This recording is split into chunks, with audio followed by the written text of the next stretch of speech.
this situation when you need to make some changes to your website as soon as possible, and for such periods the website shouldn't be available for your users. So the solution is to put the website under construction mode page, which will show that all is fine. We have some job to do with the website and need some time, so we are asking our users to return to us in a couple of minutes.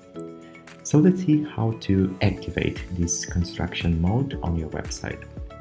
In my recent videos I showed you how to install plugins.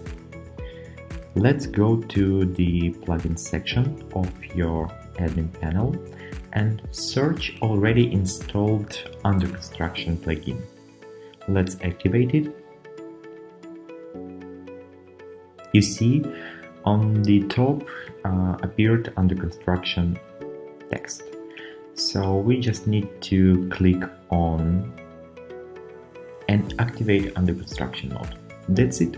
Now you can make all changes that you want on the website, and potential users will see the message that working mode is activated, and we need some time to finalize and deploy the website.